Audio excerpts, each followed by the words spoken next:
The air is thick with smoke screams and the iron stench of blood. You're standing on a battlefield where the dust of Italy, Gaul, or some distant province swirls around the clash of steel. Shields splinter, spears snap, and voices cry out in Latin, a chorus of orders and agony. For a moment you imagine the triumphs of Rome. The marble, the grandeur, the legions marching in perfect step.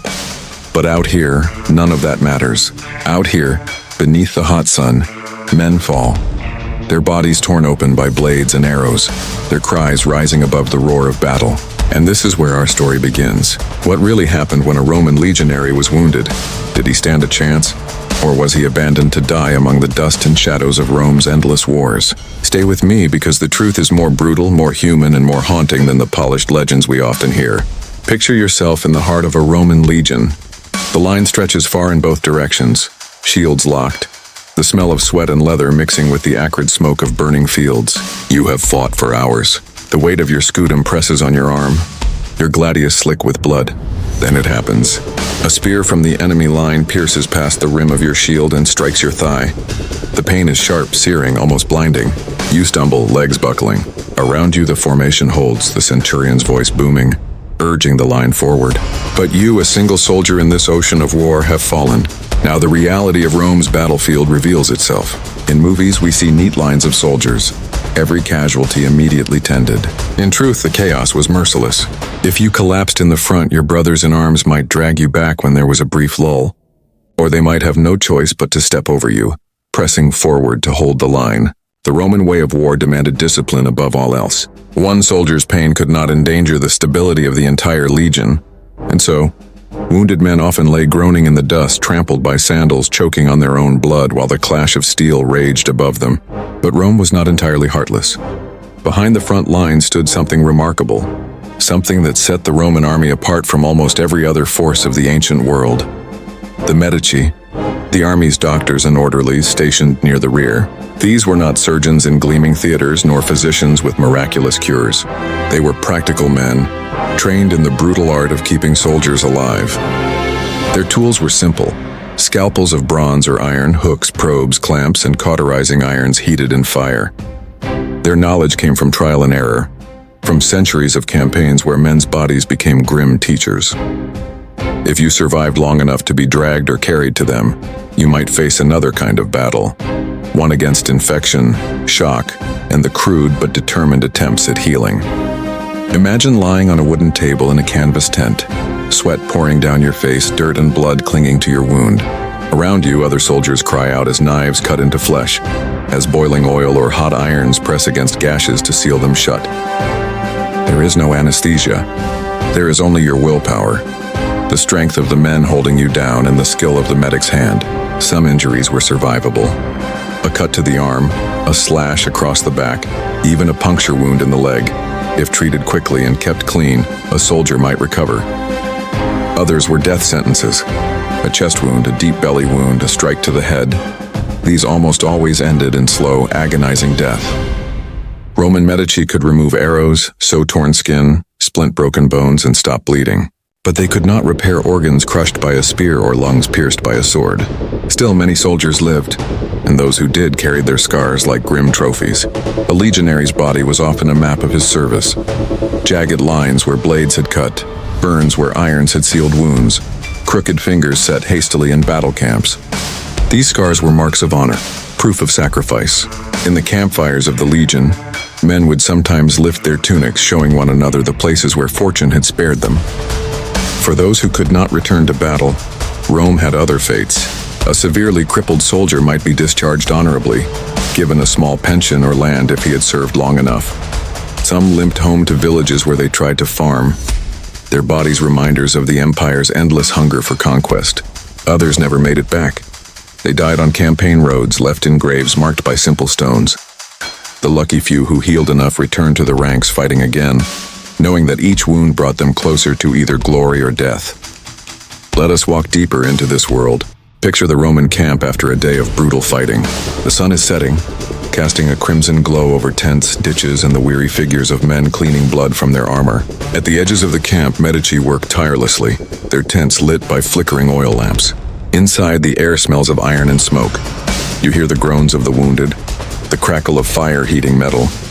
the steady voice of a doctor instructing his assistants. You see a soldier stretched out, his leg pierced by an arrow. Two men hold him still as the medic inserts a hook into the wound, fishing for the barbed head. The soldier screams, his voice hoarse, veins bulging in his neck. Finally, with a gush of blood, the arrow is pulled free. The wound is cauterized, the smell of burning flesh filling the air. It is horrific, but it is survival. What about the psychological toll? Imagine being that soldier, lying awake at night, staring at the tent ceiling, wondering if infection will come. In the ancient world, infection was the invisible killer. A wound that looked clean could fester, swelling with pus, sending fever through the body. Many legionaries survived battle only to die days later, their comrades helpless as they raved with fever and slipped into silence. Rome knew this, but knowledge of germs and bacteria was centuries away. The best defense was cleanliness, vinegar washes, and luck. Yet even in this grim reality, there were moments of humanity. Comrades sat with the wounded, telling stories, singing songs, reminding each other of home. Officers sometimes visited, praising bravery, promising rewards if survival came. These small gestures mattered. They gave men the strength to endure another hour, another night, another painful treatment. In the heart of war, brotherhood was as powerful a medicine as any salve. And still, not all were saved. When a soldier's wounds were beyond repair, there was little the Medici could do. Some were left to die quietly, given water and comfort where possible. Others begged for a quicker end, though mercy killings were rarely recorded, for Roman discipline valued order even in death. Those who passed were buried near the camp, their graves marked with stones or wooden markers, sometimes inscribed with their name, rank, and legion. To die far from home was the fate of countless Roman legionaries, their bones scattered from Britain to the deserts of Syria. Now step back and consider what made Rome unique. While many ancient armies abandoned the wounded, Rome invested in systems to preserve its soldiers. Their camps had designated medical areas.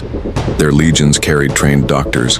Their commanders valued the strength of keeping men alive for future campaigns. This was not kindness alone, it was practicality. Every soldier represented years of training, money, and discipline. To waste them was to weaken the machine of empire, and so, through necessity, Rome became one of the first to systematize battlefield medicine. But even with these advancements, life for the wounded was harsh. Recovery could take months, even years. Scars itched, bones ached, and the trauma of battle lingered long after the blood was cleaned away. Some veterans spoke of nightmares, of hearing the cries of the dying in their sleep, of waking with their hearts pounding as if the enemy still pressed against their shields. Though Rome had no word for post-traumatic stress, the haunted eyes of old soldiers told the story clearly. You, the viewer, can imagine this more deeply. Imagine carrying your shield arm crooked forever because of a poorly set fracture. Imagine the burn on your thigh where a red-hot iron sealed a wound. Imagine limping into the forum years later, children pointing, mothers whispering. He was a soldier of the legions. You would be both respected and pitied, honored for your service yet forever marked by it. And yet despite this, men kept enlisting. Why? Because Rome offered something powerful: citizenship, land, wealth, the chance at glory. For the poor farmer, the runaway slave, the wanderer, the legion was both opportunity and destiny, and wounds, though feared, were accepted as the price of Rome's promise. The story of wounded Roman legionaries is not only about blood and pain. It is about resilience. It is about the unbreakable will of men who, even with scars and injuries, marched again beneath the eagle standards. It is about the human cost of empire, hidden behind the marble facades of the Forum, the triumphal arches and the statues of emperors.